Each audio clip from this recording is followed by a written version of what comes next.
with все. And so I would like to welcome Nora Свеас. I'm sorry, maybe something wrong with my pronunciation. Chair of the Board of Mental Health and Human Rights from Norway, professor at the Department of Psychology, University of Oslo. Я хочу запросити пані Нору Свеас, голову управління організації психічного здоров'я та права людини. Наша колега з Норвегії, професорка кафедри психології Університету Осло, до доповіді на тему сексуального насильства під час війни та конфлікту, військові злочини та загроза психічному здоров'ю, підтримка тих, хто пережив сексуальне насильство, пов'язане з конфліктом. Наталія Олександрівна. Да, я буду тоді паралельно перекладати, тому... Давай, так.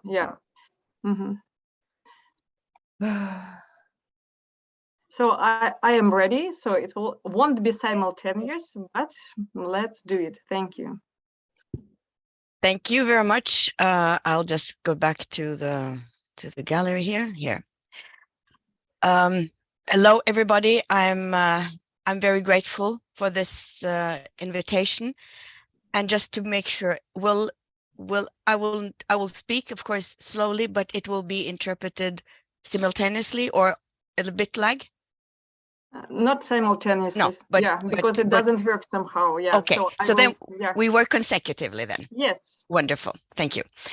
Well, thank you for this invitation, and I'm extremely impressed at both your courage and your energy to deal with all these things in such a dire situation that your country is.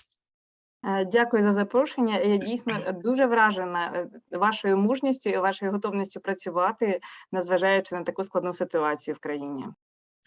And from the very beginning of the invasion, I've had the privilege of having contact with many of the colleagues in Ukraine, and I'm really impressed. I also want to say my organization has worked with Alahai, which is an NGO, for many years, also prior to the invasion. So we've had close contact with some of the major issues you've been facing for a long time.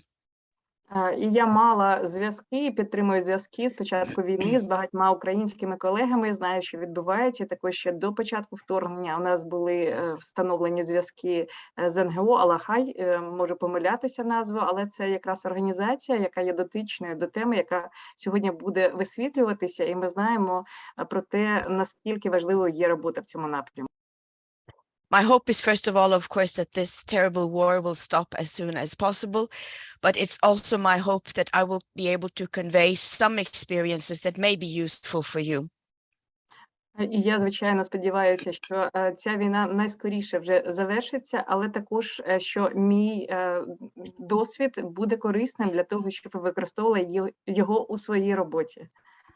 As it was mentioned, I am working in the organization we called Mental Health and Human Rights Info, in addition to the university. Як вже сказала, я працюю в організації, яка займається питаннями психічного здоров'я та людських прав. But my main professional job has been to work with refugees, first of all, tortured refugees, and the fight against torture and different forms of ill treatment has been my major focus in my professional life. І я займалася дуже багато років з з біженцями, і це місця, де перебувають біженці, і також ті, хто мав наслідки жорстокого поводження, і саме це є моєю основною спеціалізацією. And in that capacity, I have been working with the United Nations in the UN anti-torture bodies for now more than 16 years. І це вже більше ніж 16 років ми займаємося цією темою. So the torture, the war crimes, the sexual violence taking place in Ukraine now, I do hope one day will be very clearly considered crimes, and that there will be prosecutions and serious sanctions against those responsible. Я сподіваюся, що жорстоке поводження, насильство та інші теми – це те, чим ми займаємося, це те, що, на жаль, є у війні зараз, що ця тема не тільки буде вивчатися, але й будуть наслідки через кримінальні справи та через вирішення проблем, і це дуже важливо. My presentation today will be on the focus on sexual violence and also say some words about some immediate help and support to victims of sexual violence in conflict and war. І тому моя презентація буде якраз таки про сексуальне насильство і про жертв насильства і те, чим ми можемо допомогти. In a moment, I will share my PowerPoint presentation. Через хвилинку я розширю мою презентацію. And I will start by saying some historical reflections on how the crime of sexual violence in war has been considered by the international society. І мені хотілося б трошки почати з історії, з того, як ця тема сексуального насильства вже була, як ми її знаємо з інших прикладів військових ситуацій. What has been done to fight this atrocious acts? І що вже було зроблено, які є певні закони стосовно цієї теми. And then I will move to say something about a manual that our organization wrote for some years ago on assisting women exposed to sexual violence in conflict. І також ми перейдемо до певного посібника, який було розроблено нашою організацією, де якраз таки розглядаються прикладні аспекти, що можна зробити у темі насильства. This manual was translated into Ukraine actually 3 years ago because of our collaboration with Alahad. So it will be available to you. І насправді це посібник, він перекладений в тому числі на українську мову, і є український гарний переклад завдяки нашій співпраці, тому вам буде доступний він. And some of the PowerPoints will, as you see, also are there in Ukraine language. І ви побачите, що деякі матеріали, вони також українською мовою. So my question to you now is, do you see the slides well now, Natalia? Yes. Good.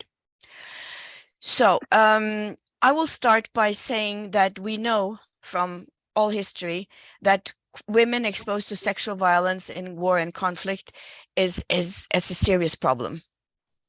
І, на жаль, я хочу сказати, що завжди було питання сексуального насильства, і особливо під час війни, серйозною проблемою, якщо подивитися історично. And a high number of women have been exposed to this in most of the wars that we know about, also in recent history. І як ми бачимо, якщо переглянути нещодавну історію, то дуже багато жінок, які постраждали від сексуального насильства під час війни. And the examples I mentioned here are, of course, the Bosnian War, also the Rwanda genocide, Liberia, Congo, Colombia, just to mention a few. І якщо подивитися на ці цифри, то ми бачимо, що це і Боснія, і геноцид у Руанді, і Конго, і Колумбія – це всі ті країни, які мають статистично приклади, де було дуже багато насильства. And we know that what's happening in your country now is also extremely concerning in this concern.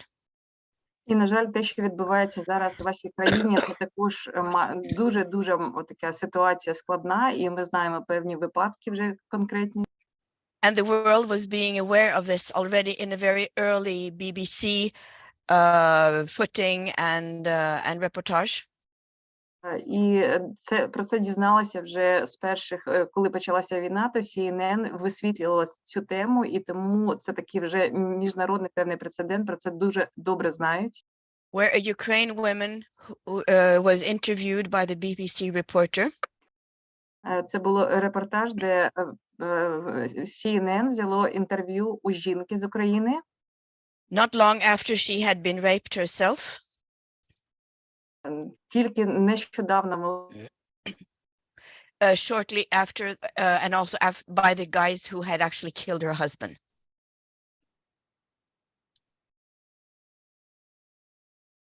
I lost your voice now, Natalia. I'm sorry, technical moment. Okay, fine. Мені вдалося підключити переклад. Ті, хто хочуть слухати українською, будь ласка, переходьте на українську доріжку, там буде Наталя Олександрівна. Я сподіваюся, що ви мене чуєте. Наташа, тебе чують на українській доріжці? Дуже добре. Я йду назад, чекай, я йду назад. А ти будеш чути, Да, що Нора каже? Скажи, будь ласка, щоб зараз я можу перекладати simultaneous, то Нора може не так більш плавно. Да, скажи, будь ласка. Okay. So, Natalia, we solve our problem, and Natalia will translate and interpret you simultaneously, so you can speak, and she will translate in Ukrainian. Будь ласка, in the channel. Yeah, in the channel. Okay. Будь ласка, всі, хто хочуть слухати українською, переходьте на українську доріжку, а ми продовжимо. And we will continue. Fine. And then please, Natalia, let me know if I need to slow down or take a break or whatever. You let me know. Thank you. Well, this slide is just to underline the fact that what's happening in your country today is, of course, just following the extreme. І це, на жаль, дуже складна ситуація. So rape and other forms of sexual violence are very clearly prohibited in international law, both from in international conflicts as well as in non-international armed conflicts. And you may be perfectly well also aware that the Geneva Conventions that regulate the human rights in war and conflict strictly prohibit all sorts of sexual violence. In the Geneva Convention, it is called violence to life and person, including cruel treatment and torture, and what is called outrageous upon personal dignity. So the point here is that both under international law, criminal law, and also Geneva Conventions, sexual violence as part of war is considered a crime. But how was this form of warfare, to speak about it that way? How was sexual and gender-based violence in war dealt with before the 1990s? We know now, looking back, that in most places, in most situations, this kind of violence in war and conflict was considered collateral damage, as something that it happens in all wars. It cannot be helped. I remember a military man told me, war is war and men are men, so nothing can be done to stop this, which of course is a tremendous depressing statement. So before the 1990s, this was not considered politically relevant. Conflict-related sexual violence was clearly underreported. There was very little documentation or systematic research, and it was not parts of the human rights agenda. But fortunately, civil society, especially feminist group, spoke out very clearly against this form of neglect of sexual violence in war. And fortunately, when things happened in the Bosnian War, this changed. I'd like to add that I myself was working with women from war regions in the 80s and early 90s. And I remember very well how the fact that this was not considered human rights violations, not considered a crime in war, how this was considered not relevant to the human rights agenda, which is fortunately very much changed today. I want to quote Navi Pillai, who has been the UN High Commissioner for Human Rights.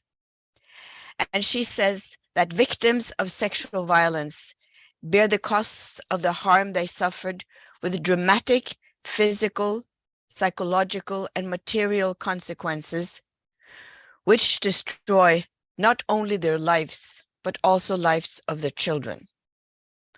And that this creates irreparable damage to the very fabric of societies, and in turn poses serious threats to the prospects of reconciliation and sustainable peace and development. And today we ask ourselves, as we have done for the last 20 years, whether or not this sexual violence is a way of destroying societies from the inside. Because if people in one village, society, community have experienced these serious violations as part of conflict, it does something to the whole community, and this may be the intention. Just to mention some of the very few but very important international initiatives that was taken to combat war crimes, and in particular sexual violence in war. The International Tribunal for Former Yugoslavia defined after some time of work, they defined sexual violence as a crime of war. The Rwanda Tribunal decided that rape constituted a war crime and a crime against humanity. And the Rome Statute, which is the foundation for the International Criminal Court, also included wartime sexual violence on the list of the crimes. And sexual violence, and this may be important to those of you who may be doing investigations and documentations, defined sexual violence as rape, sexual slavery, enforced prostitution, forced pregnancy, enforced sterilization, and other forms of sexual violence of comparable gravity. So the new approaches to sexual violence in war and conflict was seen very clearly by the number of UN Security Council resolutions. The first one in 2000, looking into the fact of women's situation in war. Many of you may be aware of the 1325 resolution on women's security and also participation in peace processes. Later on, there was the resolution 1820 on sexual violence in war as a conflict, as a weapon of war.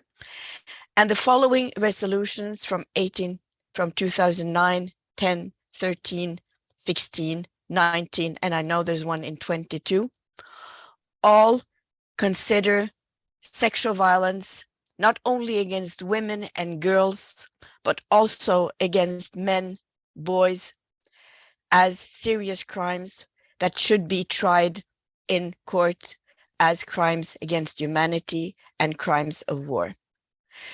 So today, it's clearly established that there's no way not to go into, document, investigate, and also try these crimes in relation to sexual violence.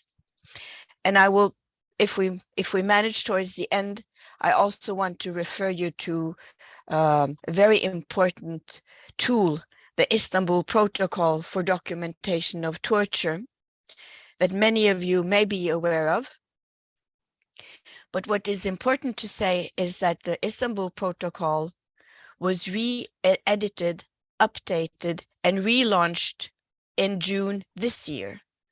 So I will give you the reference to this document also towards the end of my speech.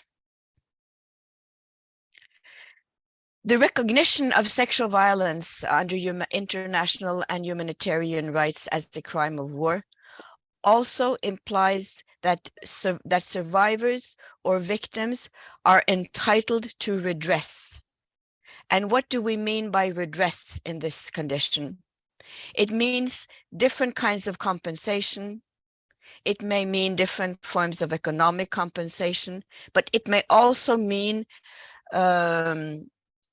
support, rehabilitation, different forms of healthcare, which is considered part of a rehabilitation process, and again, as part of redress or reparation under international law.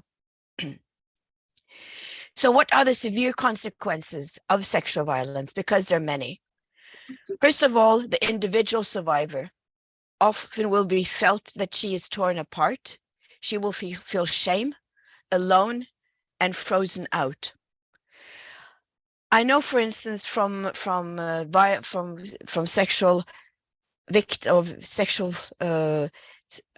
crime victims in Congo, that many of them were practically ostracized or marginalized from their society or community.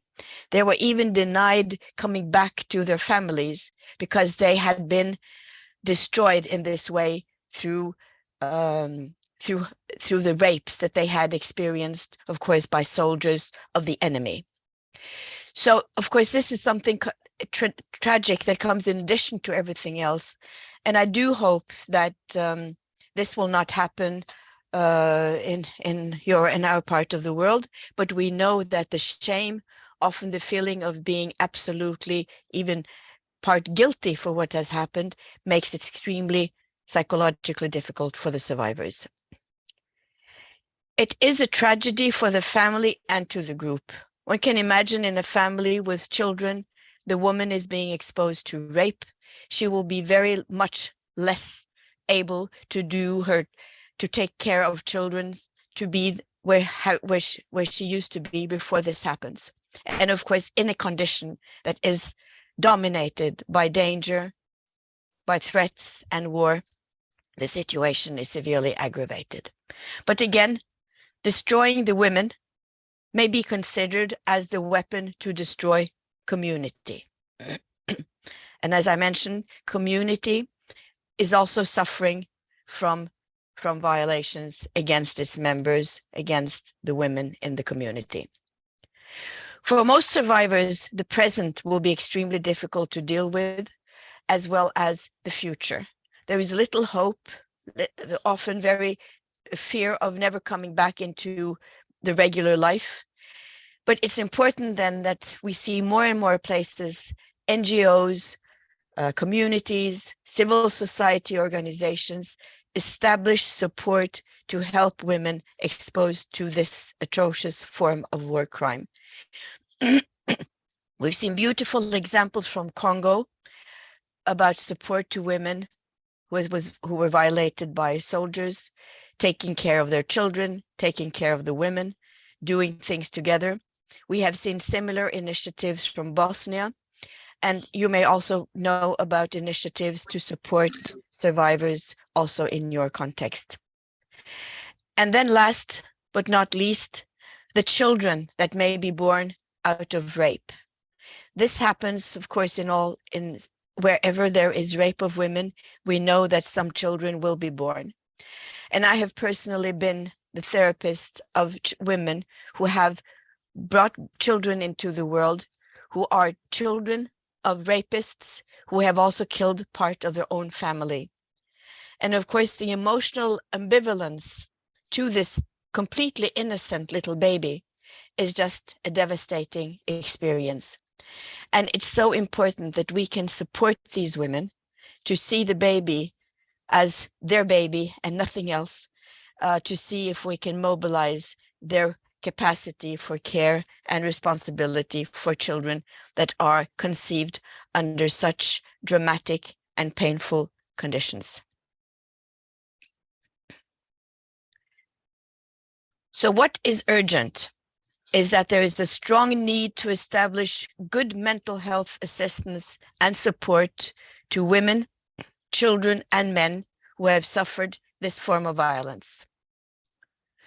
We must advocate for an approach where mental health, psychosocial support, and somatic care is provided as an integrated assistance. This requires that helpers are prepared and ready to provide such assistance. And the work, as I see it, should be based on human rights principles and have a human rights-based approach. Excuse me. When I say this, it is because having worked with victims of sexual violence for many years, I've seen in so many situations that there has been good support in terms of physical protection, water, even physical medical care, but very limited focus on the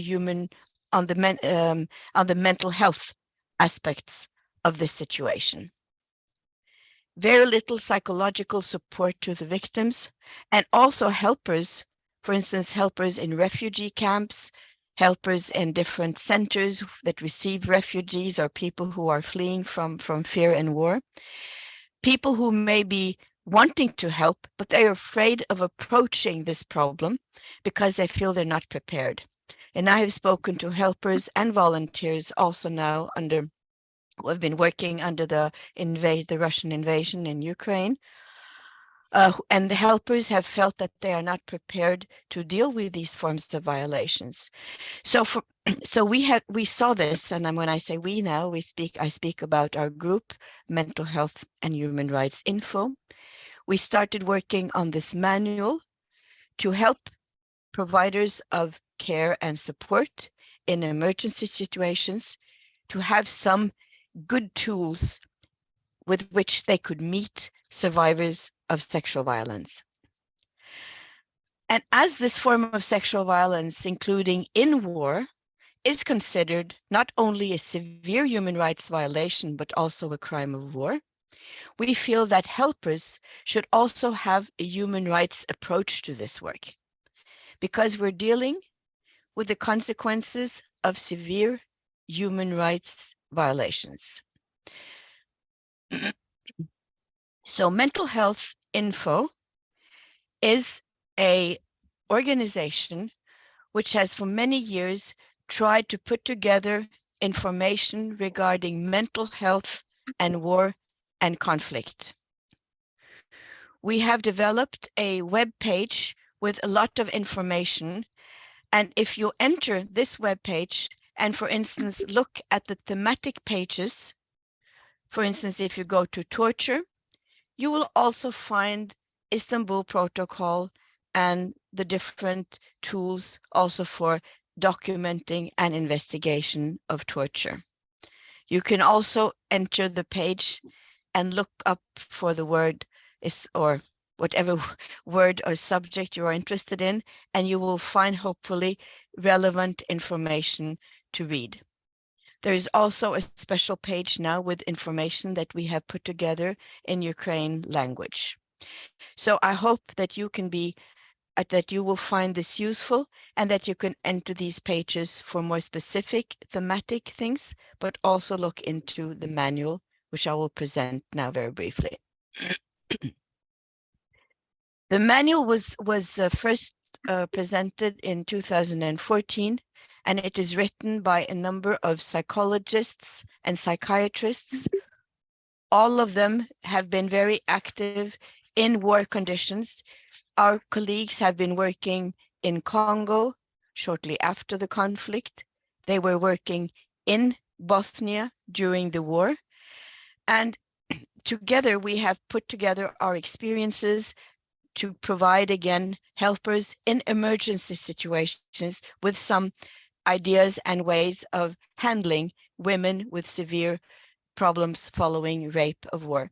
This is not a therapy manual, and it's not about following things word by word, but hopefully it is an inspiration and can give some support to those who are in extremely difficult situations, also as helpers.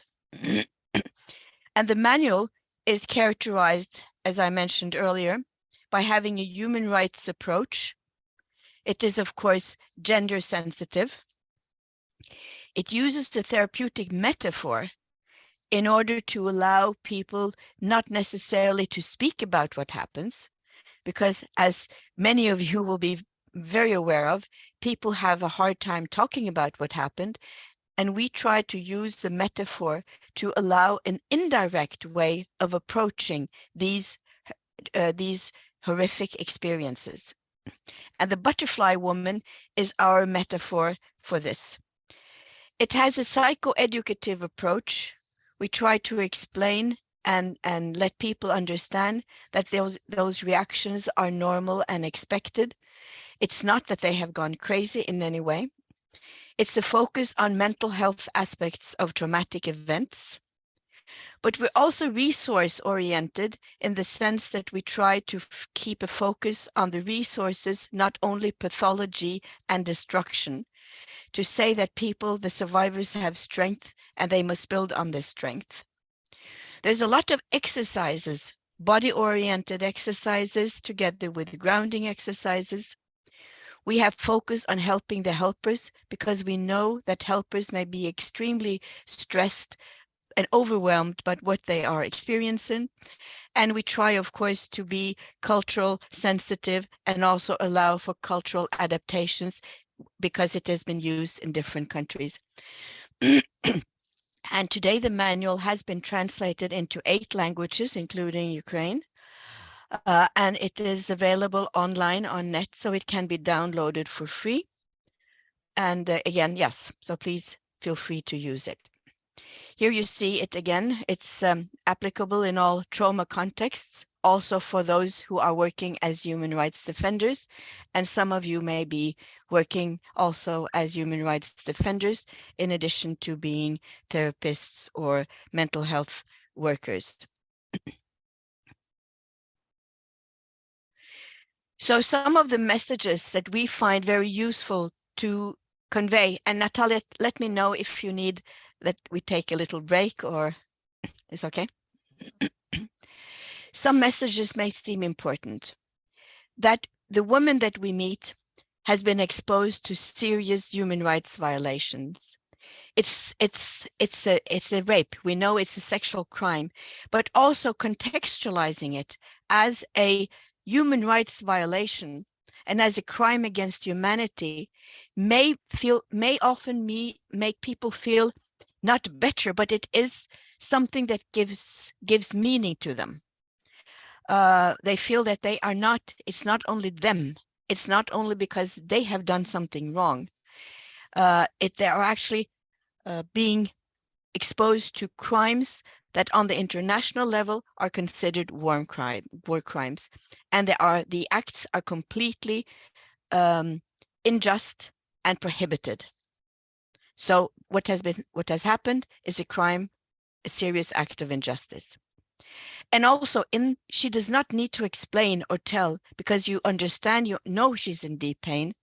And many of you who have been speaking to women who have recently been exposed to sexual violence, oftentimes we don't need her to explain because we just understand from reactions, from small signs, things that are being said or not said, what has happened. And we may give a big support by saying that you don't need to speak, but you can be here with me.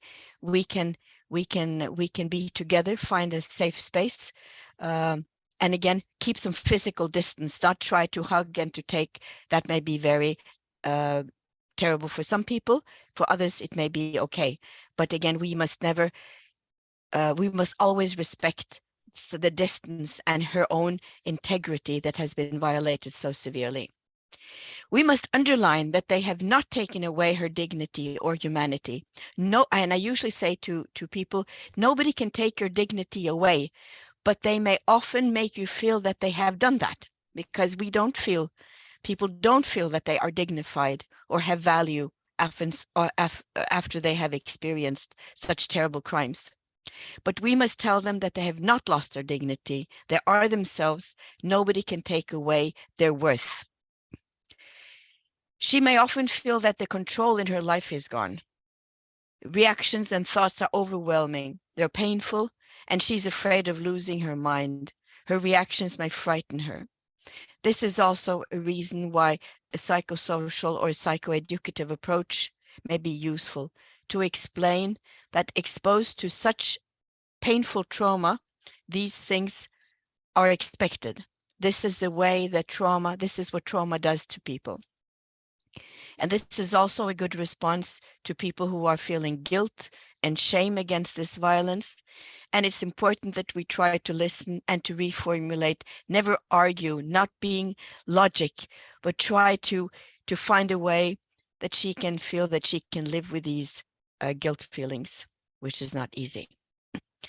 And again, help her understand that these reactions follow very frequently following such violence, and that it even may be intended, that these violations intend to create these reactions because it makes her weak, it makes her passive, it makes her immobilized. So these are intended reactions or intended responses to violations. And she may also learn by us ways of dealing with the reaction, including triggers and flashbacks. I will give you some examples. And she can also learn ways in which she can try to calm herself. It is difficult, but possible. We can say this and we can give some examples. So as a helper, we need to understand the reactions of the survivor, even try to explain these reactions. We can use some of these exercises from the manual.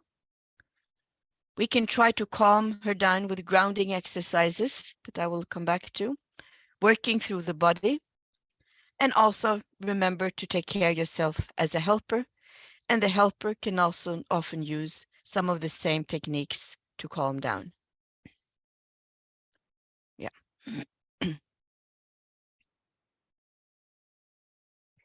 This is an example, the window of tolerance that some of you may know already. I thought I had this in, excuse me. I thought I had it in, no. I thought I had that translate. Yeah, here it is. This is the window of tolerance. Many of you may be perfectly aware about this, but it is a useful metaphor to try to describe the place that you want to be inside the window of tolerance, inside a normal feeling. We know that the window of tolerance is very much changed by severe trauma. And we often spend and use the metaphor for people to try to expand again the window of tolerance, the area in which they feel a little bit okay. We know that people can be hyper aroused, and after trauma, people are extremely aroused. They can also be completely down and only have a small little narrow slot where they feel more normal. This is what we will be working with. Triggers are trauma reminders that will often come after people have been exposed to serious violations of this sort.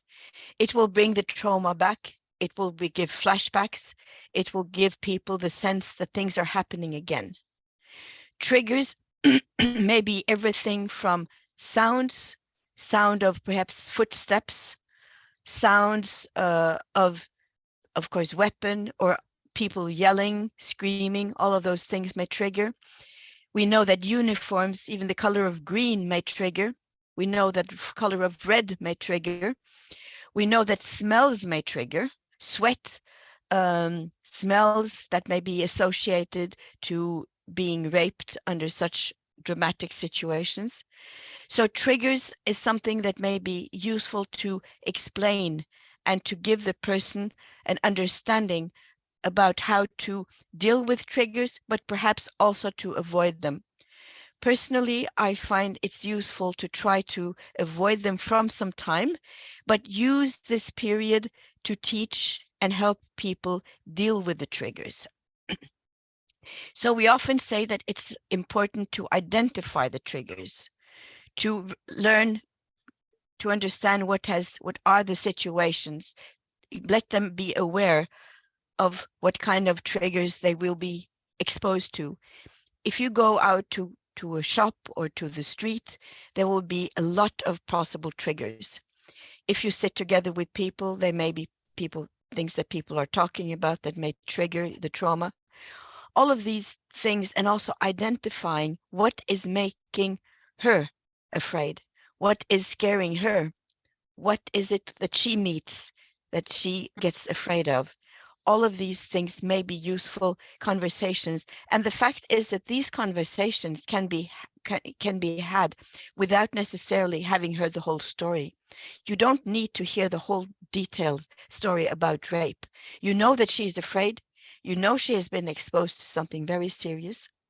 And you know that there may be a lot of triggers in her life, because we know that when people have been traumatized, there may be a lot of triggers to reactivate the trauma and the bad feelings. So again, if you constantly avoid triggers, I said it may be okay to avoid them from some time, but the main aim is to help people to deal with the triggers, to become familiar with them, to identify them. But some things you may also try to want to do, some things you may want to try to avoid, some things you may even want to move away from your sight in order not to be triggered. Again, this is a kind of an psychoeducative approach, and just telling people that triggers are expected, or that reacting to triggers rather, after such violations is an expected reaction, may be helpful for them to understand and feeling less out of control.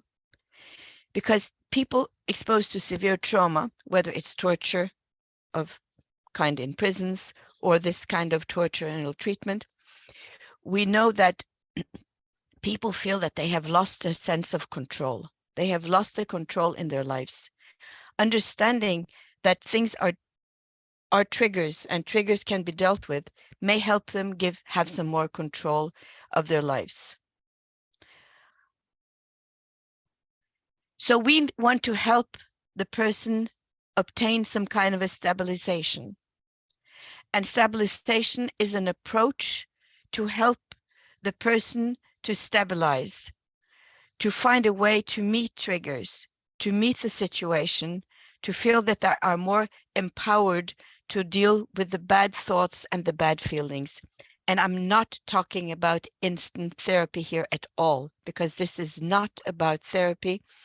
And we know the word stabilization from many different contexts, but this is about emergency help to people, that we can help them get out of the most devastating sensations by teaching them ways to stabilize and to feel a little bit more in control over themselves and their own experiences.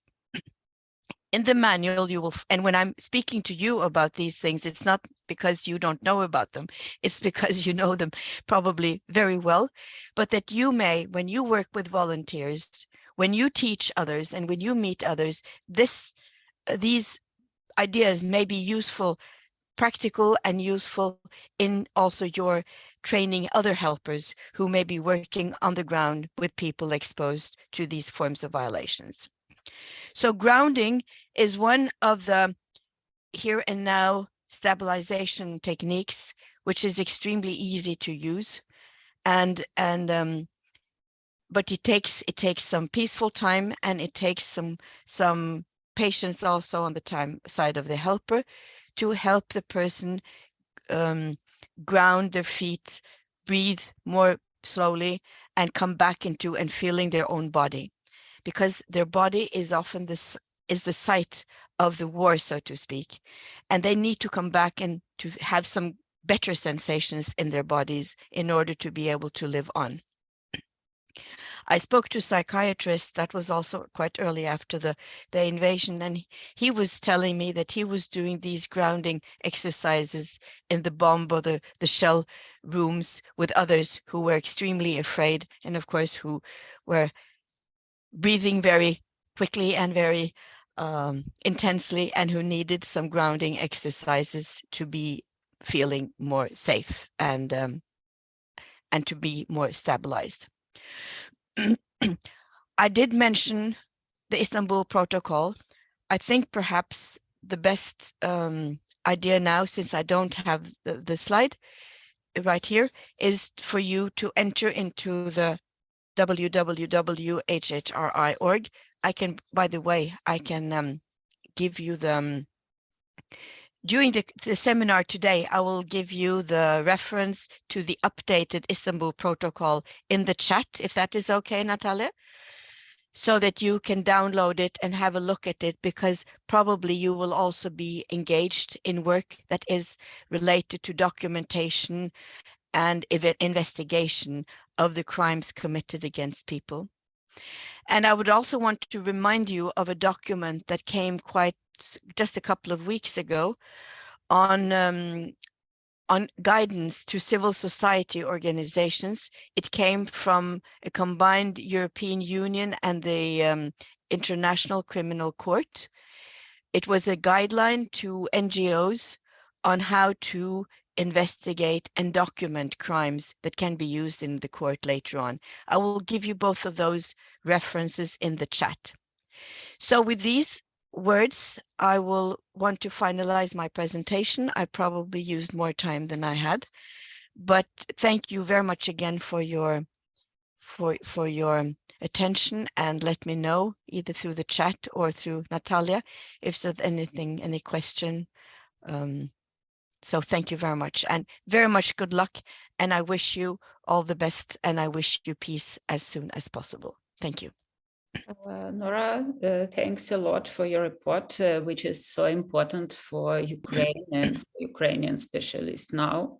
Our participants have some questions, so some of them can ask in English, and those who have questions in Ukrainian, you need to use the chat, our chat, and I will translate it Nora, in English, and so Natalia will translate it back to your answers back to our participants. Please, Irina, you have a question, and you have a question in English, as I understand. You can answer. Thanks, Nora, for your presentation and for all practical things you shared with us.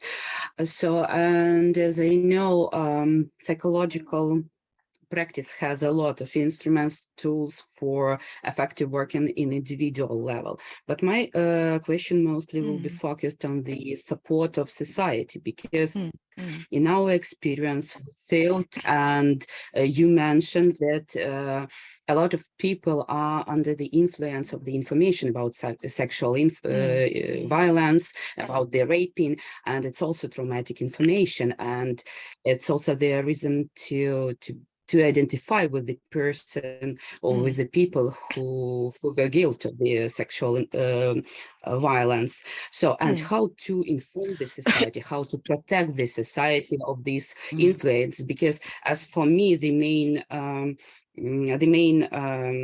goal of raping is not only raping of one person or some persons. Mostly it's about the great influence on the society and making feeling of horror, of fear, and so on, of making the feeling of guilty, and so on, and how to protect the society. Probably you have some practical recommendations, probably you know some experience from other countries we can use in our society. Thank you very much, Irina, for this question, because you have really put the finger on the important spot here, because I do think that raping is about destroying society, and I think I wish I could tell you about the protection things, but I think what is extremely important is to inform communities about what this is actually about, because it's not about only raping individual. It's about creating shame in society. It's about creating fear. It's about creating shame to a whole society, and these are human rights violations. It's not only a sexual act, it's human rights violations, and it's part of the war. And I know that from in Bosnia during the war, having groups of people just together and speaking about it, informing that what you ever do not marginalize or deny access to community of the victims. On the other hand, we need to take care of them as well as we can, because this is an attack. This is a bombshell to community, and we need to understand that. So I think understanding what sexual violence in war actually is as a way of destroying community, this understanding is important for the community to be aware of. The same thing happened, for instance, some of my friends who were working in Congo, they met with some of the elders in the community and said to them that you must really get people together and talk about what has happened, because this is something that we need to resist together, and we need to take care of those who have been exposed, not to leave them out in the cold, because this is in a way of attacking all of us, not only the victim. So I would suggest that as much as possible, through your NGOs, through civil society organizations, through whatever situations where people meet and speak about what's happening, explain the story about sexual violence as a part of putting people down. And that must be resisted, understood as weapon, in the same way as bombs or other forms of threatening things. So I would say all kinds of explanation done as practically and direct as possible is important. And to some people in war situations, it may feel good to know that society, the global society, is on their side, that the UN on the very top is working on this through the security resolutions, that tons of organizations are working against this. And this may be important to say, not in detail, but to give a sense that this is really a global problem that people must resist down to the community level. So thank you, Irina. Thanks. Thank you. Thanks a lot. So we have one more question. Jan Zinoviev, you're welcome. Yes, firstly, I wanted to thank you for this extremely useful information. And I have a question. Maybe you have an opinion on issue with Poland, where abortion is prohibited, and Ukrainian women who were raped and got pregnant, they escaped to Poland, and they can't get an abortion. What do you think? What help do you think they should and could get?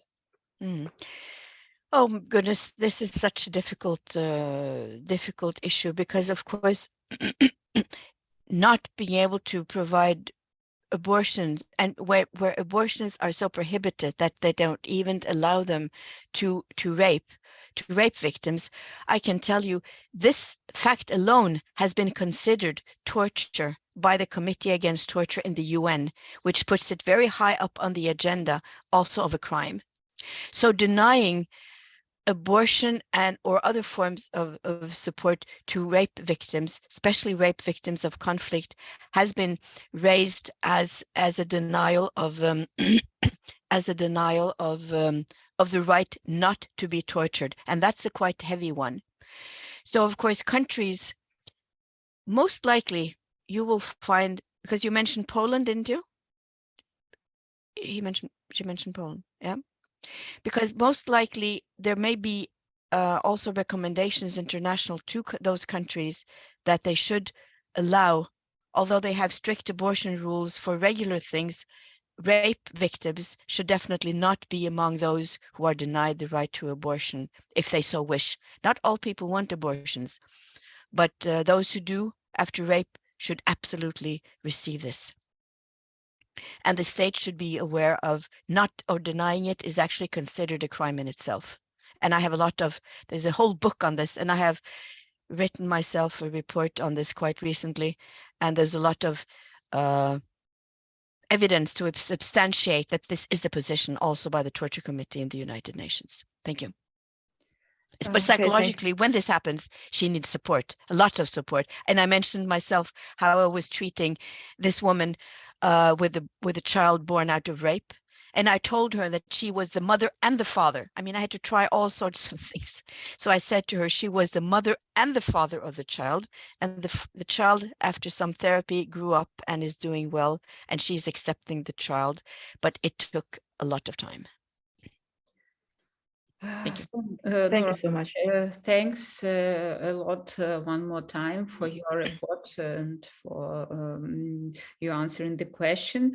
Dear colleagues, we have to stick to the timing. So I suggested moving on to the next report, if you don't mind.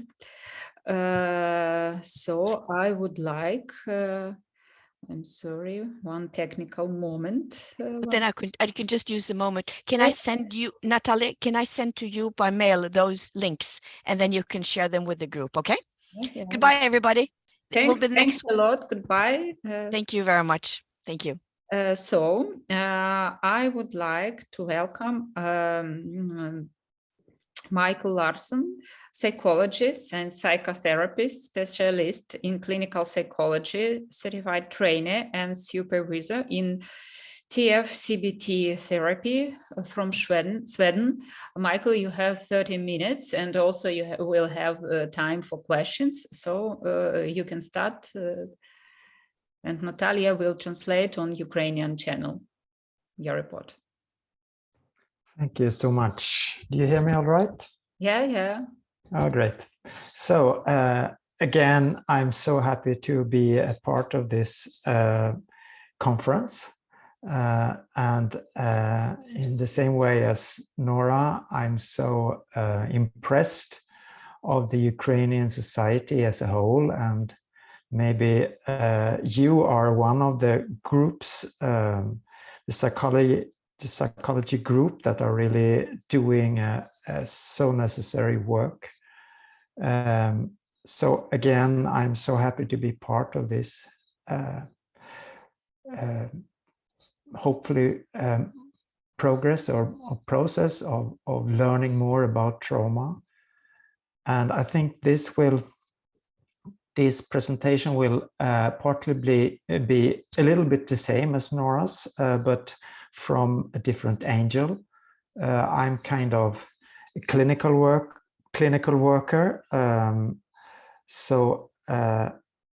Let's see. I will show my screen with you.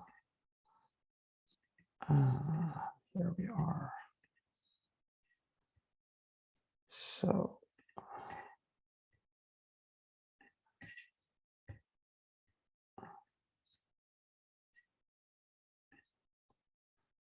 Okay, so and if there is some questions or comments that you would like to do, here's my email address. So if you would like to communicate with me later on, I'm very open for that.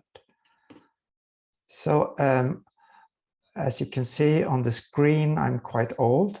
I've been working as a psychologist since 1986. Actually, I became licensed 88. I've been working almost all my professional years in child psychiatry, family therapist, and I've been working 20 years in a special unit. We had two in Sweden, or we have two in Sweden, that has been kind of doing the work, trying to implement different kind of methods into the Swedish child psychiatry. And that was where we took in trauma-focused CBT to Sweden, and I was part of those trainers working with this mostly in Sweden. So I've been training others and supervising in TF-CBT for about 11 years. And I'm also part of an international group of TF-CBT trainers that are working towards Ukraine. Natalia, for example, has been part of one of those training. We have trained about 100 psychologists in Ukraine so far. And if you're interested to do this kind of training, yeah, you can email me later on or talk to Natalia, because there's great opportunities for you to become a TF-CBT trainer. Okay, so I put up this map because I like to really put people on where they come from. So Nora comes from Oslo in Norway, and I come from Sweden. And it looks very big on the map because there is some kind of distortion. Ukraine is actually about 50% bigger than Sweden, but anyway, I'm living in the south of Sweden in this area. So my agenda today is that I would like to talk about trauma and try to be a little bit more professional about what are we actually talking about. What is trauma? Because it's a word that's used very widely and layman-wise. I would like to talk about PTSD. That is the way we talk about traumatization nowadays. I would like to give you some trauma theories about how you can think about trauma and traumatization. And if we have time, I would like to go into the most validated way today to work with children and families with traumatized problem. So, and I will talk because I have put in so much information I can, and hopefully there will be time for questions in the end. But I would like to start with something, a way of making you a little bit more active. And I will actually ask about the same questions in the end. So I just want you to notice if you know. You don't have to raise your arm, which I usually do when we are having in vivo conferences or lectures. But do you know the difference between trauma and traumatization? Yes or no? Can you mention some areas of symptoms? And in DSM-4, it's 4 different areas that indicate traumatization. About how many % of the population is traumatized in a country in peace?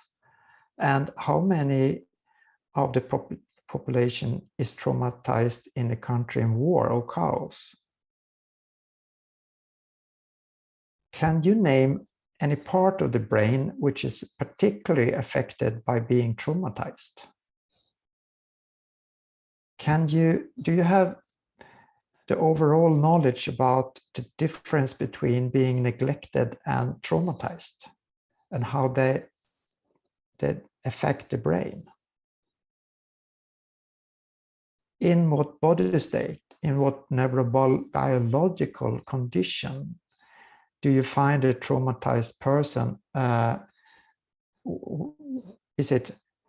What kind of state are they in often? And why does not, or very rarely, traumatization heal by itself? How efficient is evidence-based trauma-focused treatment? Which 3 treatment phases contains all evidence-based trauma methods? And which basic component in the various evidence-based methods are considered the most symptom reducing? I hope you have answered yes on all of this, and maybe then you can go home. You don't need to listen to this. Hopefully I will give you some more knowledge and some more ideas how you can talk with your clients. So let me start with what is a traumatic event. And this picture on the screen might be a bit difficult to see what it is. So I just want you to spend 5 seconds looking at the picture and think about what can it be.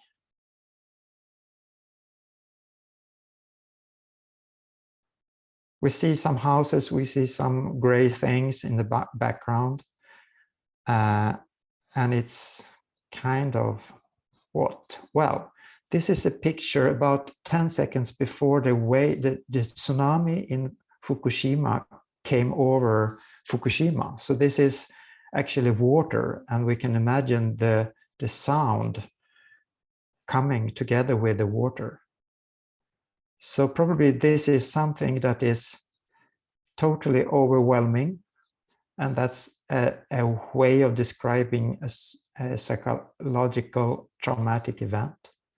And we can't escape from it. You can see it. It's just it will hit you in 5 seconds, and we can't handle it with our own resources. So this is a typical example of direct exposure when you were in Fukushima. It's a kind of learning.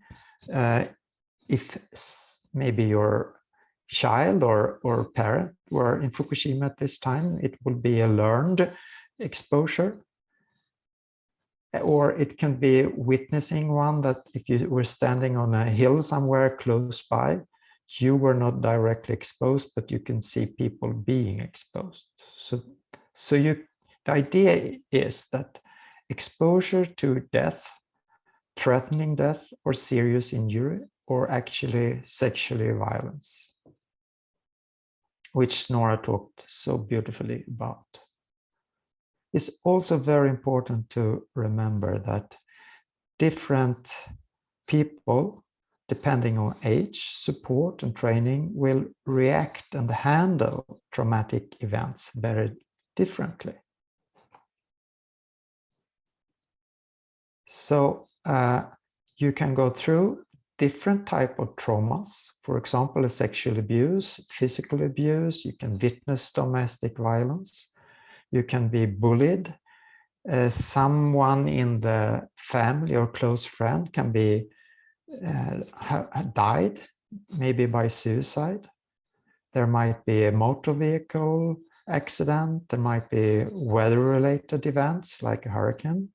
There might be terrorism, or like a lot of people in Ukraine living in a occupied area by the Russians. There might be kidnappings. There might be bombings. There might be a lot of things that we can call trauma.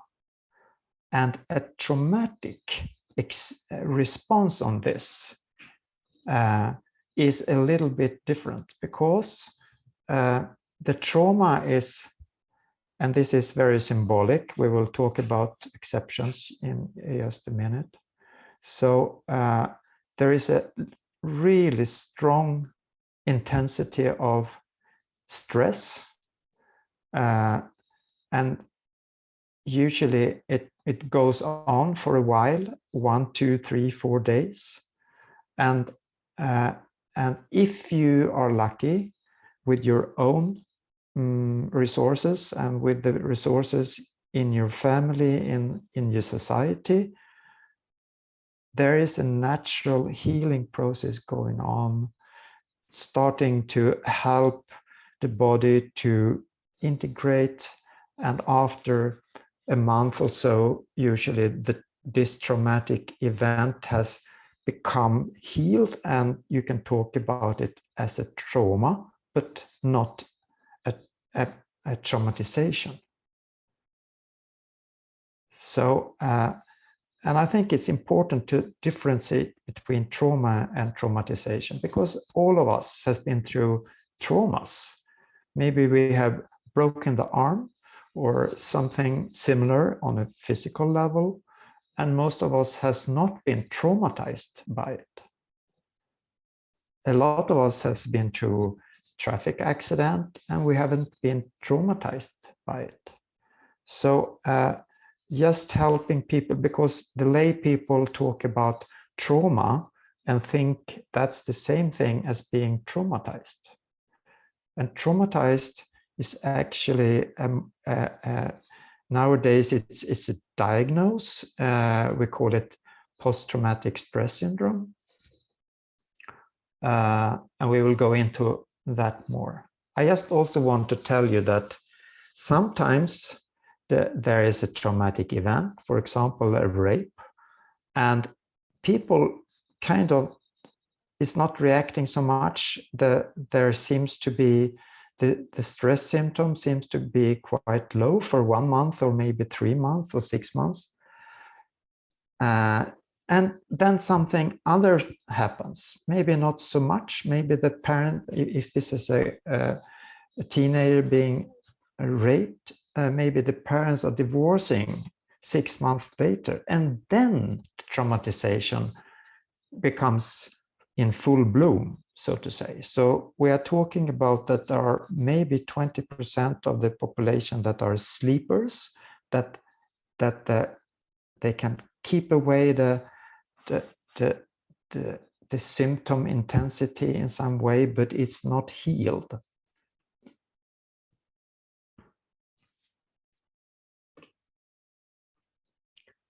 So what is actually this traumatic? What's happening? How can we understand it? And what I have tried to describe before, it's overwhelming, indescribable, it's unbelievable, it's unbearable.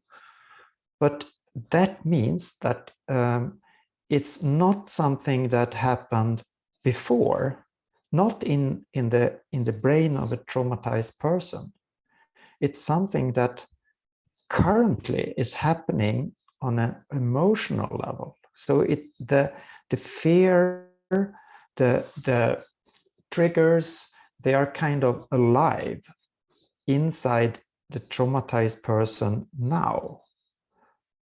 And that's the reason why these triggers that Nora was talking about become so difficult to handle, because the trigger tells the brain this is happening now. So you get confused what is now and what is then. And that means that if you can't integrate what you have been through, you continue to have your trauma reactions. So in one way, I like this picture of this frozen man. It's not a real man, it's a statue. Kind of frozen in time. And that's maybe a very good way of giving a symbolic picture of being traumatized. So the thing is that it's the limbic system that are most affected by a trauma. It's not a talk. Even if we are talking in therapy, we are not actually, it's the brain that are most affected. So for example, the amygdala, that there is actually two small parts very deep down in the brain, part of the limbic system. When you're traumatized, you have about the double amount of dendrites, connections in this area of the brain. And that means that the amygdala, that works like a fire alarm, goes off much stronger and much quicker and continues for a longer time. So again, the traumatic experience is pre-verbal, and primarily it's not words that will help the person to heal, it's something else, and we will talk a little bit more about that. Sorry. So how many get affected? And I will give you figures mostly from children, because that's my field of expertise. But generally, about 10 to 20% get traumatized after a traffic or earthquake accident. If you're in an interpersonal violence, for example, you're getting hit severely out on the street in the night, about 20% get traumatized. And again, it's quite important. I just want to mention that before there were some theories about that male was more resistant to trauma, but that was than females, but that was totally wrong. And the reason why we found out that was wrong was that the male was so ashamed of disclosure of reactions, so they couldn't tell the researchers about the different kind of symptoms because they were shameful. So that's good to know. Children that are sexually abused or being repeatedly physically abused, between 30 and 55% get traumatized. And the worst subpart of children is the one that has been living in a very traumatized or neglected situation, and that is called polyvictimization. And the problem with being polyvictimized, that means victimized in a lot of different situations in the life, is that the life puzzle is kind of distorted in so many ways. So you have little chance to have enough stability to have something to stand on. So everything becomes like a road in Ukraine during the autumn. It's kind of just clay, everything. So why do some people get more traumatized than others? Well, of course, there is some traumas, for example, sexual abuse, that seems to be easier to get traumatized by. There's a lot of risk factors, like living somewhere where you don't have people that you trust. And the protective factors is the opposite than the risk factors, that you're living in some kind of safe environment, supported people that you can get a hug from, and feeling very nurtured by their bodies, having trust in other people, that having an idea that from your childhood you have been sharing difficult things with your parents, with your siblings, with your relatives, with your friends, and that has been good for you. So you have that kind of idea that I want to share. And also, partly because that you've been sharing so much, you're good in describing what kind of thoughts do I have, what kind of feelings do I have, what kind of body sensations do I have. So all this is protective factors, and all this is something that we are working to in therapy, working to help children and parents to increase their skills and abilities in. This is a quite interesting slide, actually. It's the question about, okay, so how many have PTSD? How many do have this kind of chronicle way of seeing life, being frozen in some way and not being able to live in a good, in the way you would like to live? So there is a guy called Elclip that had done a lot of tried to answer this question. And what you can see, and he was doing this about 10 years ago, 20 to 10 years ago, and then the diagnosis criteria was not the same as in now, but it's about the same. And what he came out with was that it's much more common in ordinary peaceful countries like Denmark, Iceland, Faroe Islands, for example, than we've been believing before. So somewhere about 20 to 30% has typically traumatization symptoms, and some come up to the level of PTSD and some are almost not. And if you look at the country in the lower end of on the slide, the Kenya, you can see that this was a way of trying to measure a Kenyan sample of youngsters. I think it's about, it was, I'm sorry I missed that, it must have fallen away. It was about 14 or 15 years as average. And as you can see, it's much higher. It's more than 50% have problems. And my guess is that in Ukraine, you will have something similar to this. So you have a lot of people to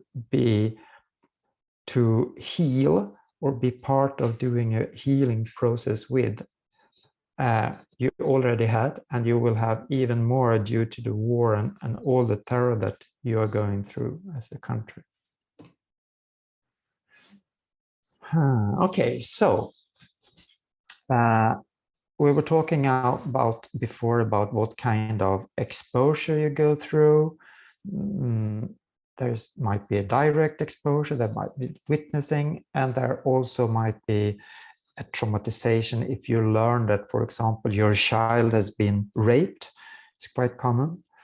And what kind of symptom is the thing we are looking for in DSM-5?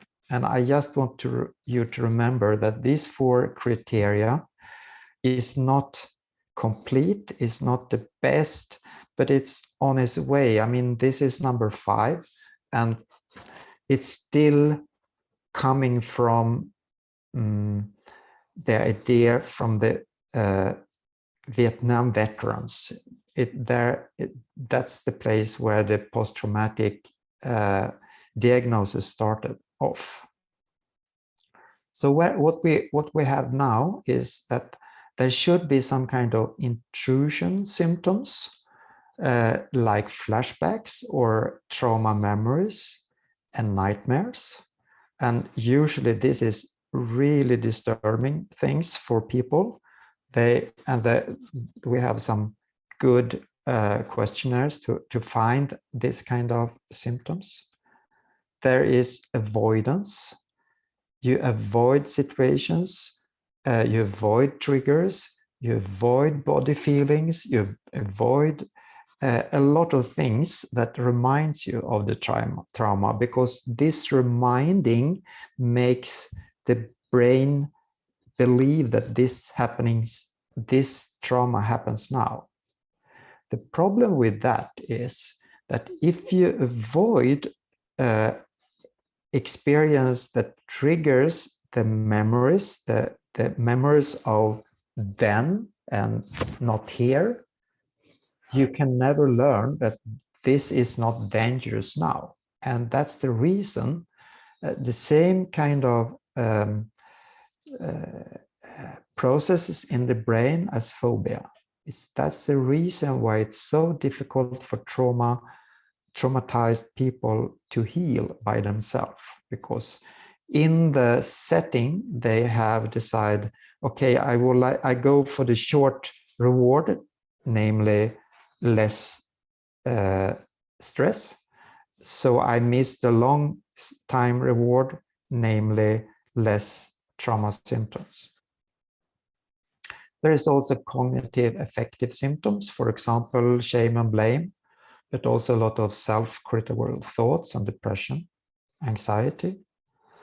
And fourth, the hyper-arousal of the body, that you're jumpy, you have difficult to fall asleep, you have attentive problems, and so on. And this is actually a good screening in Ukraine, translated to Ukraine, if you would like to use. And actually you can use it even for grown-ups. It's not so big difference in the answer level. And there's a lot of validation and so on, but not, of course, not in Ukraine. So there's one part that asks about different kind of experiences, and another part asking about different symptoms. And I just want to say that you have to go through each question and do your clinical judgment and do your clinical keep on questioning some more follow-up questions before you can set the diagnosis. So it's important. There's another part that is called of trauma, because you can have a traumatization if you, for example, get raped, but usually then you're considered not complex. But if you have had this kind of long history of maltreatment or neglect, you will probably also have severe affective dysregulations, you have interpersonal difficulties, and you have a negative self-image that you learned during your growing up as a child. I would like to talk a few words about the difference between traumatization and neglect, because I think it's also an area which is not so well spread knowledge about. So being traumatized means that the brain is organized to live in a very dangerous world, and the brain is very good on that, because all small triggers makes you very, very alert. Being neglected means that your brain has received too little stimulation, and that means it is not organized, it's not growing in a good way. And being neglected also means that you have less ability to regulate affects, less ability to feel empathy and attachment, and your brain, the cerebral cortex, has been less developed. So in extreme neglect, this is what you can see in an MRI scan. So the extremely neglected child has much smaller brain, much smaller head, and much more holes in the brain. And this is a problem. This is from US in a big study there. But children coming from child home in Lebanon, Romania, we have seen this in all over the world. So if you don't exercise your brain in many different ways, if you don't use your neurons, they will fall off, they will die. And that means that your head doesn't need to be bigger than this small brain and head of this extreme neglected child. This is another way of showing this, and this is the frontal circumference. The normal level is 50. So this is already low. This is 1/4 of the lowest population. And you can see if there is a child that is relocated to a foster family when they were between 8 months and 1 year and 8 months, the brain has a chance to retake some of the things that it had missed during the first year. But you can see that if the relocation is done later, the brain has less chance to adapt or to heal in a way.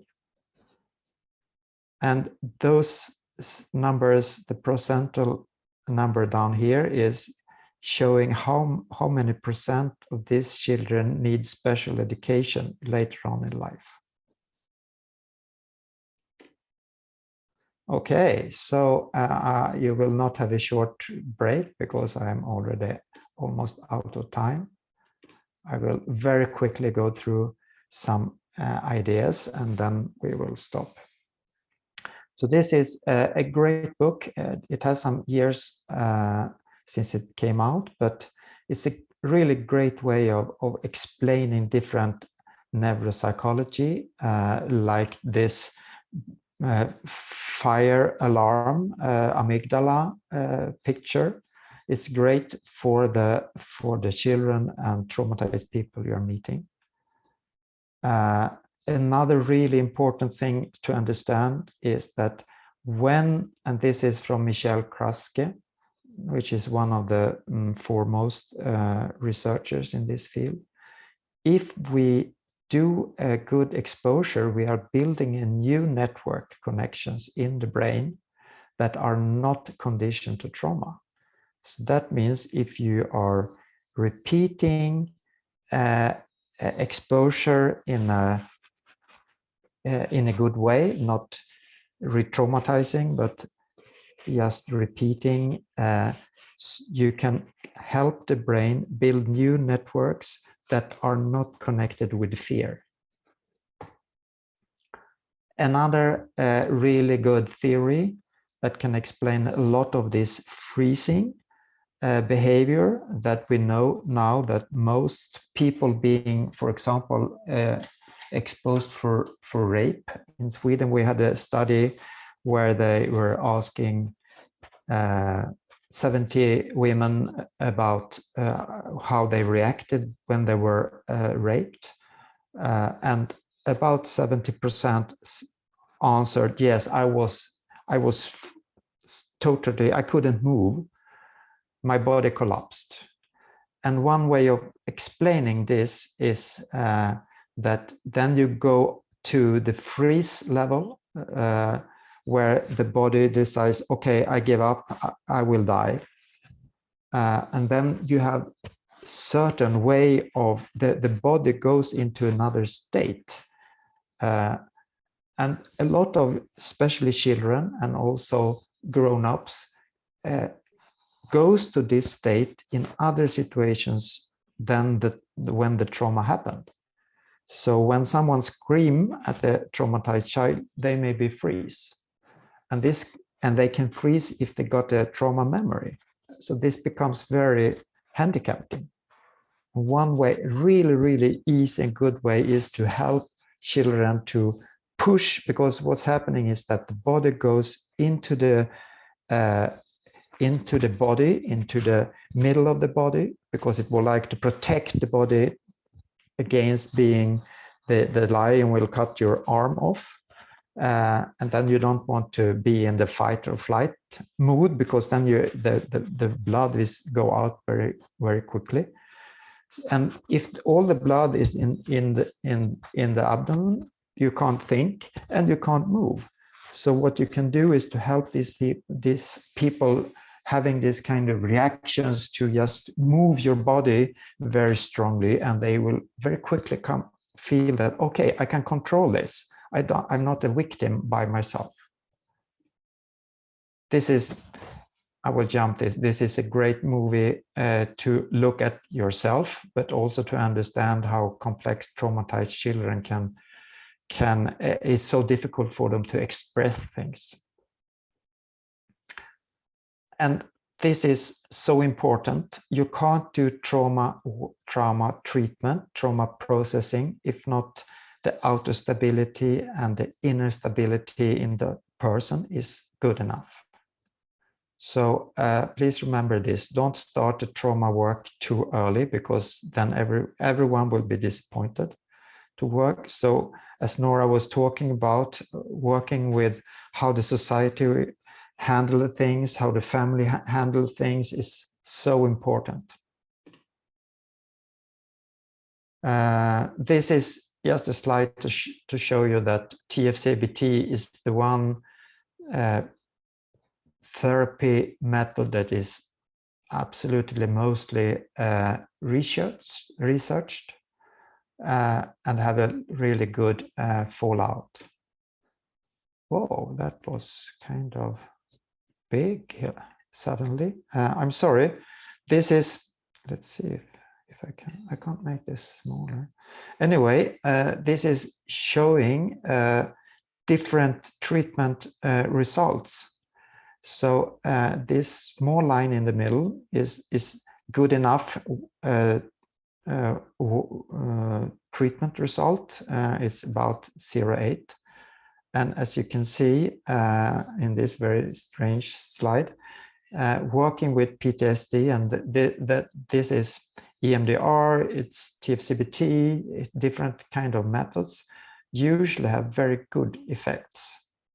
So trauma treatment, if it's possible, it's well worth doing. Okay, so I think I will end there because we have no time to go into TF-CBT. Hopefully I will talk more about that next time we will meet, if we are meeting more times. Thank you so much. So Michael, thanks a lot. We really appreciate you. This is important and significant information for our specialists who work with such problems. And we have also several questions from our participants. Irina, you have a question. I'm sorry because the light is off. And so I have a question probably about the negative or more pessimistic prognosis about the situation in Ukraine. If you can back to the slide with the results of in different countries. So, and you compare Ukraine with Kenya, and probably it's only my chance to be more optimistic in our results. Probably you analyzed the factors which influence on the level of or amount of people who has traumatized or post traumatic disorders. Can you clarify the questions a bit? Clarify the question. So I saw the slide, the results on your slides when where you compare different countries, and ask you about the factors which influence on the situation. Okay. Why in Denmark, for example, lower numbers of post-traumatized people, and in Kenya, for example, it's high level. Okay. And Okay. Yeah. So actually, in Kenya, for example, it's much more chaotic. There is children living out on the street. There are parents that have no chance to take care about their children. The parents might be traumatized themselves. There are a lot of poverty. There are a lot of violence. So, I mean, generally, the more chaotic a country is, the more traumatized the people are. So if you should make the answer very easy, simple, I think that's the main reason. I can go into why these Faroe Islands have higher than Denmark, for example, but I think that's a little bit over course. Okay, probably it's only like the idea, thinking that a lot of specialists in trauma say that a lot of depends on the in time making resilient in society. And if we psychologists, experts can help our society, our people to be strong now, to make this resilience in our society, we will have no too high level of traumatized people in future. And I think that Kenya, you from rural areas, and it's normal. I think that it's in rural areas people have no to open access to the qualified psychological support, and probably in Ukraine we have to support and to help our people to make more strong and more resilient to the event which happened in our life. So yes. Thanks. Yes, I think you can really make a difference here as a professional group, and I also think it's so important to work together with other professionals like social workers and police, so they have some kind of minimal knowledge about, okay, so this is a typical traumatized child or person. And I mean, you will have a lot of traumatized soldiers too. So, and knowing that, okay, traumatization, it doesn't go away by itself. That is such a beautiful knowledge. I mean, I didn't show you on the slide, but on the first slide with the countries, my wife is from Finland, and she's a social worker. So I mean, she knows a lot about the PTSD, and both her grandfathers were in the war against Russia during the Second World War, and both of them were totally traumatized and acting out in different ways towards their children and grandchildren, and really created more trauma in the coming generations. So if you can stop the trauma in as many people as possible in this generation, the next generation and the next generation will be awarded having better lives. So I mean, the Bible saying it will affect 7 generations, and I think there is something very important knowledge about that. We have to do the best we can now, because then something will be better down the road. Michael, thanks a lot. And we have one more question from Polina Bursova. Polina. Yes, I apologize for my pronunciation, but I have a questions. Some people who went so traumatic even is physical, like contusion, or psychologize, may assure use it didn't affect them, but other people do notice changes in their behavior. Questions is whatever should we or should we not work with clients who come to therapy themselves, but say that they don't have trauma, and how to do that. Okay, so if I understand your question right, Polina, how can we differentiate between people that are traumatized or not? Yeah, I think the question was about this point. Поліна. Yes. Okay, У випадках політравми, з чого доцільно починати? З фарматерапії чи Федорівна, це було питання Поліни? Когнітивно-поведінкової? Ні, Наталя Федорівна, це питання Поліни. Ми зараз уточнюємо питання Поліни виключно.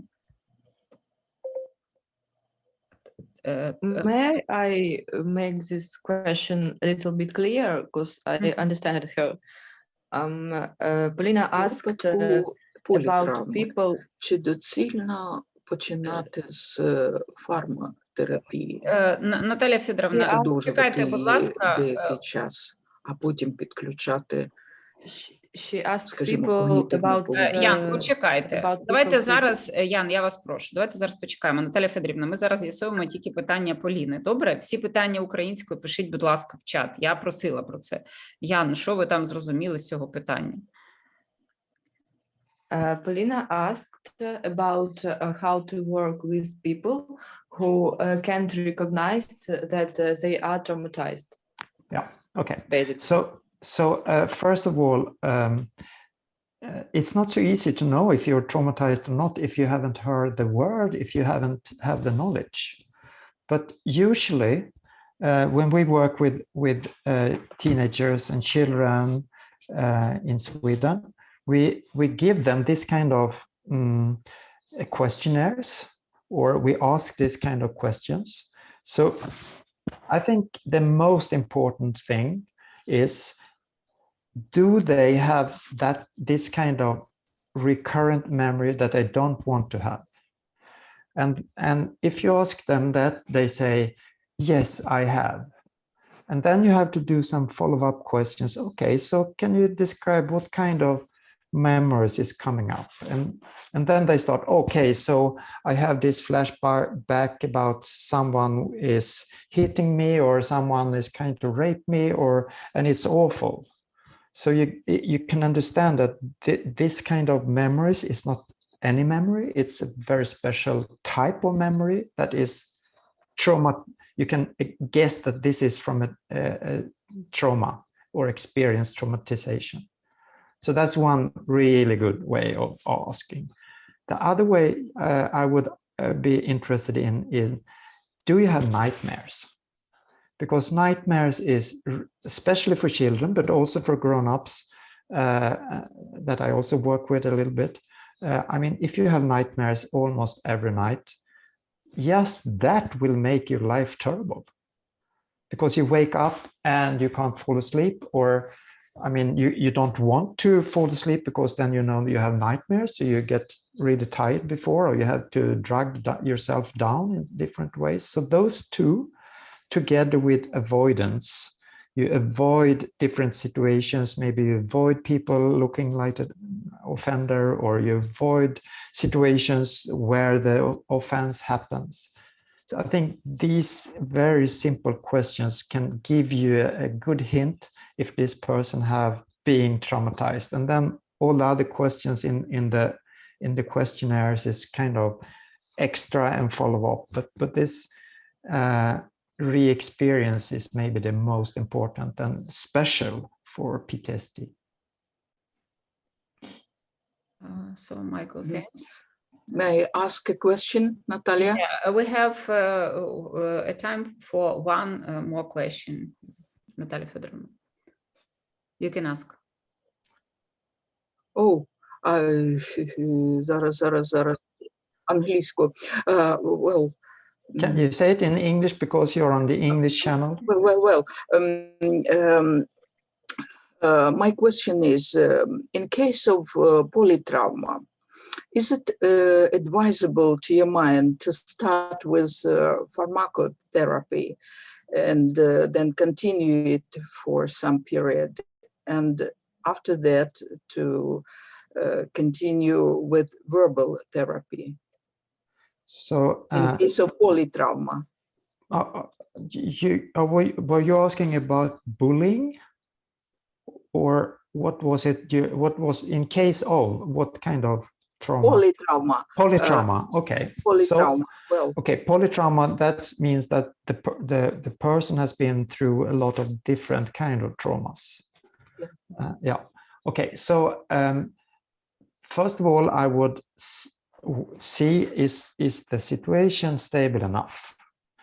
And this picture, the triangle with the outer stability, inner stability, I have to see that it's stable enough so I can, as a clinician, think, okay, I will do a good trauma work. Otherwise, I will not. I will do other kind of therapy, but not trauma therapy.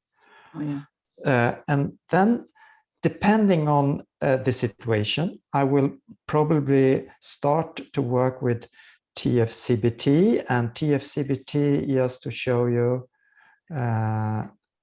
next slide, here it is. So you see in TF-CBT, you have 3 different phases, and all this is actually a general way of thinking about trauma work. So it's not only TF-CBT, but you do a stabilization phase first, and if there is a lot of trauma, actually, you can see if you have a complex trauma, you spend a lot of time in this phase, working to building skills, inner stability, and at the same time, you work with outer stability, for example, work with parental skills, and you start to do gradual exposure. So you, for example, you can talk about different body parts without the client are going up and become very stressed out, or you can talk about different words that are really triggers or whatever that are, so you can do the trauma narrative processing work later on.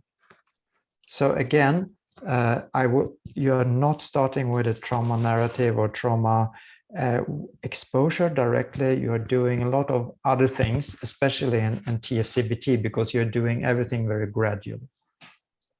Okay. So Michael, thanks a lot for your report and your participation in our conference, and we look forward to further cooperation with you and our Department of Psychology of Zaporizhia National University. So dear participants, this is the end of the first part of our conference. I will say some words in Ukrainian.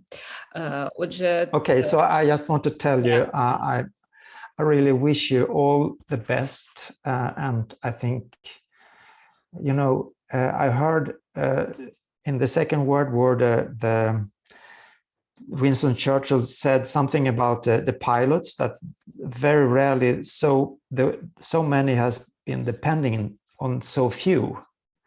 And I think you are in one way in a similar situation.